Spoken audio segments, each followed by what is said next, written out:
Tatanka, are you guys there? Yeah. Hey, there we go. All right. Hey, we're in. You're listening to Simmer Down 90.3 The Rock here in Knoxville, Tennessee. Tatanka is in the house. I think it's the 4th time I've talked with this band. I love you guys so much. It's one of my all-time favorites.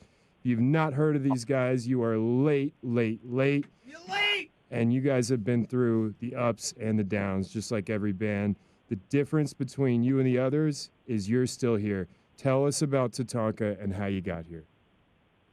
Well, Tatanka formed back in like 2009, I think. Based off of the love of reggae music. It was funny still trying to figure out the scene. I moved back from Vermont after school, and it was really a Craigslist ad that I responded to, put out. So, and I met Mike, and we're just talking together, and been a reggae musical journey ever since. I know, man, and you guys have one of the most unique sounds ever when it comes to reggae music. It's truly unique. It's a big beast of a sound, that fusion of electro, dub, roots, reggae. It all comes together just right. You call yourself the Reggae Ravers. Tell us about your influences and this sound in general that it is Tatanka. Well, yes. So reggae is the music we like the most, but, you know, growing up here in America, obviously, reggae is not necessarily the go-to at your middle school dance. And, you know, growing up in high school and later on going to parties and raves and clubs and all that stuff. So seeing that, having a good time, it was just a kind of a ingrained of a little bit of EDM, a little bit of dance or vibe. And we like reggae so much, but we also like having, you know, that party. So we just kind of thought, why not just combine that and see what we can do with it. And unlike what was being done, I guess, you know, in the 2010s and on, with, you know, when the dubstep was coming over, that was a little bit more aggressive here in America, and so it kind of lost that dub element that we still like and try to do. There's so much happening in Colorado, and you know, electronic music, you know, is a big thing in Colorado. I was just talking to Stiley, and you know, part of their vibe is, you know, electro, and you guys are very deep into the electro. I want to talk with Drew just for a second about. I want to have some gear talk. You know, I love gear talk. How time do we got? I mean, we got as much gear talk time as you need. So, you know, Drew, you are insanely talented, man. You're playing both keys and bass. You're doing vocals now. Tell us about your rig and some of the amazing signature Tatanka sounds that come from it. Well, the rig is a condensed version of what we use in the studio. So it's really like what I can't bring on the road. We like using all sorts of stuff to capture sounds, to create, and then eventually it has to get boiled down into a, you know, a set with gear that we can get mobile. So it really always just starts off with anything that sparks our interest and that clicks, and then whether it be, you know, on the bass guitar, starting with something, or even tambourine shaker or some broken cymbals that we whip out from the storage, just to have a certain sound, something that clicks, something that creates and inspires, you know, and something that inspires creativity, I would say. Speaking of the gear, it always involves lots of keys, lots of keyboards that do, you know, all sorts of things, bleeps and bloops, the new tone that they make you go, yeah, but let me get that one again. And it's kind of like just a never-ending search for something that feels good. You know what I'm saying? So when I'm on the road, I just bring a bass synthesizer, some for my left hand, and top I'll have a keyboard, a piano, organ, and some other synthesizer sounds. Right now I'm using a Nord Stage 2 and a bass station. Yeah, I mean, and I remember coming down to the studio. We'll talk about the studio here in a little bit, but, you know, when I came down to the cave, it was like, what are you surrounded by right now? Like, it's the wizard himself. I mean, it was insane. I want to ask you real quick, man.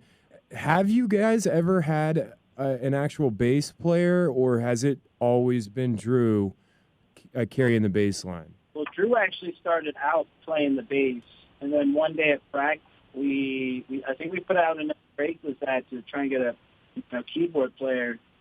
And that keyboard player, he came down, he tried out with us, and then he left. The keyboard was still set up, and all of a sudden Drew just started doing Drewby things on the keyboard, and we were like, wait, where did this come from? Kind of where the fusion started happening, and so then, Drew was playing bass while, doing key chop, and then that was the start of the evolution. It's insane, man. So, hey, if you're just tuning in, you're late. It's okay. Tatanka's on the home. My blue, my co-host is just you're late. Yeah, baby. Yeah. And if you're just tuning in, man, you're listening to Simmer Down. Tatanka's on the phone. Drew and Mike, man, they're out of Denver, Colorado. These guys have been the Reggae Ravers. They're doing it. They keep doing it. They never stop. You guys just played a show recently, right? Oh yeah, we were out in Nebraska at our friend's spot, the other side in Kearney.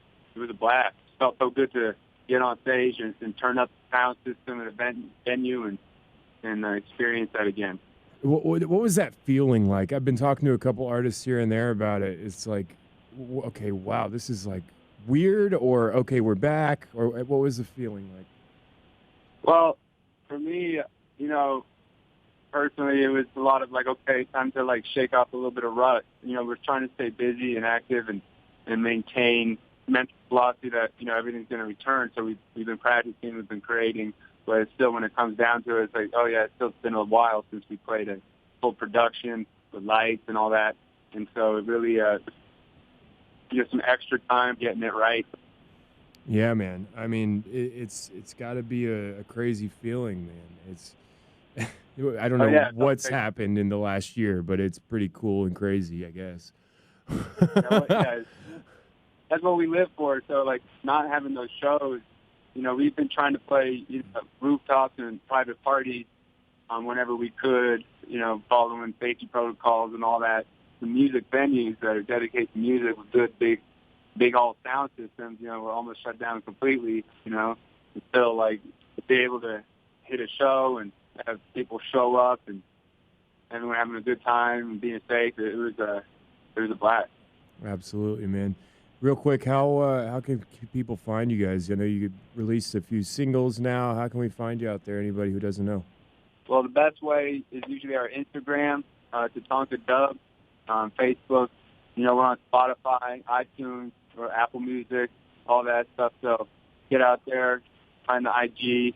YouTube is a good spot. So we're out there. We're working on revamping stuff. We got a lot of new plans ahead. We can't wait, man. So I was hinting at it a few minutes ago, but you guys may have the dopest recording jam space in the business. Shout out to Cervantes. You guys live downstairs when it comes to music at Cervantes. Tell us about the Cave, man. Well, yeah, the Cave, we're very fortunate to have the friendship with the venue, Cervantes Masterpiece Theater here in Denver. And we're exploring around one day, and we came across this roof that was basically an old grungy storage basement room that had stuff in there from like 50 years ago, and we offered to kind of clean it out for them if we could just do our thing. That was it. So ever since then, we've just been down here in the Cave, and yeah, man. I think that a few times I've talked to you guys, it cuts out a little bit because you guys are way, way up high in the coolest place away from the coast, man. In Denver, Colorado, Cervantes is such a legendary place, and to have your recording and jam space below a music venue like that is truly unique, just like you guys. I want to talk about just a few more things here, and then we will get you on to your beautiful Colorado evening. So I've always really loved your artwork and the way that you present yourself on social media. It is truly unique to you guys. You are really, truly a unique entity.